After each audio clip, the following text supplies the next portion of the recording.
Vote चोर गद्दी छोड़ का नारा तो पूरे देश में नहीं पूरी दुनिया में गूंज रहा है। और ये अपने आप में सच है कि बनारस में 6 राउंड तक श्री अजय राय जी आगे थे, अचानक फिर लाइट चली जाती है या डाटा गायब हो जाता है, पता नहीं क्या होता है आज की डेट में। तो निश्चित तौर पर श्री नरेंद्र मोदी जी का विरोध होगा। हम तो प्रतिपक्ष के लोग हैं, इसलिए विरोध भी कर रहे हैं। तमाम मांगे हैं हमारी। वोट चोरी का आरोप है, गद्दी तो छोड़नी ही पड़ेगी। लेकिन दिनेश सिंह जी राहुल गांधी जी का विरोध किस बात के लिए कर रहे थे? वो भी 4-6 लोगों को लेके, और उसमें भी आधे लोग राहुल गांधी जी की जिंदाबाद के नारे लगा रहे थे। निश्चित तौर पर भारतीय जनता पार्टी अराजक हो गई है, भारतीय जनता पार्टी डर गई है, भारतीय जनता पार्टी वोट चोर गद्दी छोड़ के नारे से डर गई है, श्री राहुल गांधी से डर गई है। इसलिए वो इस तरीके की तुच्छ हरकतों पर उतर आई है कि दिनेश सिंह जी फ्री छूटे जा रहे हैं, भाजपा के मंत्री हैं, और अजय राय जी को आज हाउस अरेस्ट किया जा रहा है, क्योंकि अजय राय जी का भी संवैधानिक हक है विरोध करने का। तो आप उनको रोक क्यों रहे हैं, ये बताइए ना। आप इतना डर गए हैं। मोहन भागवत ने जिस तरह से बयान दिया है उसको आप देखिए, आधे अधूरी जानकारियां हमेशा गलत होती हैं। अगर आप कीजिए आदरणीय मोहन भागवत जी तो पूरा कीजिए। अधूरी चीजें कहां? देवभक्ति, राष्ट्रभक्ति, देशभक्ति सब एक है, क्योंकि ये जोड़ने का काम करती हैं। नायक आदमी जोड़ने से बनता है, लेकिन संघ और भारतीय जनता पार्टी हमेशा तोड़ने का काम करती। कभी हिंदू मुसलमान के नाम पर, कभी मंदिर मस्जिद के नाम पर, कभी संभल के नाम पर, कभी मथुरा के नाम पर, कभी प्रयागराज के नाम पर। हमेशा भारतीय जनता पार्टी और संघ ने तोड़ने का काम किया है।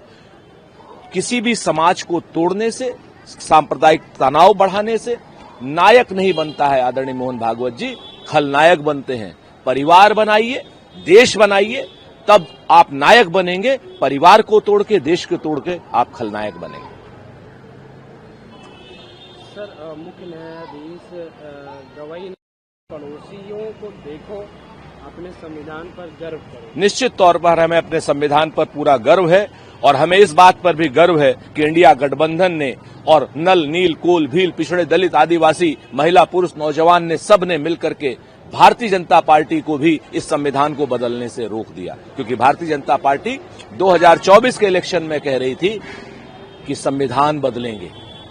हमारे देश के लोगों ने इस संविधान पर गर्व किया और इस संविधान को बदलने से रोक दिया, और वोट चोरों को गद्दी छोड़ने के लिए आगे आने वाले समय में भी मजबूर करेंगे। और पूरा देश संविधान की जय जयकार कर रहा है। संविधान है तो हम हैं। 7.616 करोड़ रुपए की रेल सड़क परियोजना को मंजूरी दे दी है। कैसे? और पिछले 5 साल में काहे नहीं दी? अब तक तो बन जाता। ये चुनावी जुमलेबाजी करने से कुछ नहीं होगा, चुनावी रेवड़ी बांटने से कुछ नहीं होगा। आप इस चीज को जान लीजिए, बिहार और बिहारी लोग उड़ती चिड़िया पर हल्दी लगा देते हैं।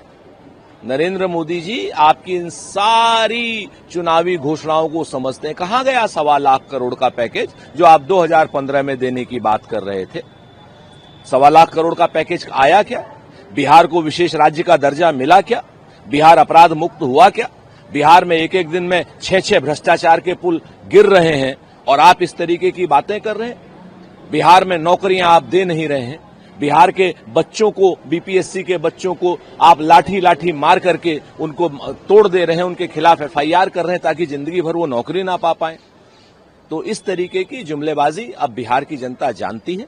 बिहार की जनता जानती है कि देश में सबसे ज्यादा रेल के लिए पैसा यूपीए की सरकार ने बिहार को दिया था। सबसे ज्यादा यूपीए की सरकार में बिहार के लिए ट्रेनें चली थी। सर, नेपाल भीड़ ने होटल में आग लगा दी, लाठियों से मेरा पीछा किया, और एक भारतीय महिला जो वॉलीबॉल टूर्नामेंट के लिए नेपाल गई थी, उसने पोखरा में अपने भयावह अनुभव का वर्णन किया। कैसे? निश्चित तौर पर भारतीय सरकार को, विदेश मंत्रालय को इस भयानक दुर्घटना का संज्ञान लेना चाहिए, और सारे भारतीयों की सुरक्षा के लिए जो भी संभव कड़े से कड़े उपाय हों वो उपाय करने चाहिए। विदेश मंत्रालय को चाहिए कि जितने भारतीय हैं वहां पर उनको सुरक्षित निकालने में पूरी मदद करें। उन बच्चों की, उन लड़कों की, उन लड़कियों की, उन पर्यटकों की। हमारी मांग है कि सिर्फ जुमलेबाजी भारतीय जनता पार्टी की सरकार न करे, एक्ट करके दिखाए। नेपाल में फंसा एक एक भारतीय की जान कीमती है, इस बात को समझना होगा। सिर्फ भारतीय जनता पार्टी के लोगों की जान कीमती नहीं है, हर भारतीय की जान कीमती है, ये भाजपा सरकार को समझना होगा। प्रधानमंत्री नरेंद्र मोदी आज काशी आ रहे हैं, वहाँ पर मॉरिशस के प्रधानमंत्री के साथ वहाँ पे कई बातचीत होंगी, स्वागत है। विदेशी प्रधानमंत्री, मॉरिशस के प्रधानमंत्री भारत आए हुए हैं, उनसे मिलने के लिए प्रधानमंत्री जी आ रहे हैं, ये अच्छी बात है। लेकिन प्रधानमंत्री जी को ये भी बताना होगा कि बनारस के बच्चों को रोजगार कब मिलेगा, जो काशी विश्वनाथ मंदिर के कॉरिडोर से उजड़े हुए लोग हैं, उनके लिए व्यापक व्यवसाय की व्यवस्था कब होगी, बनारस में जो बुनकरों की समस्याएं हैं उनका समाधान कब होगा, पावर लूम्स के लिए बनारस के वो बिजली मुफ्त कब मिलेगी, ये सारी समस्याओं के समाधान के लिए भी प्रधानमंत्री जी को बताना होगा।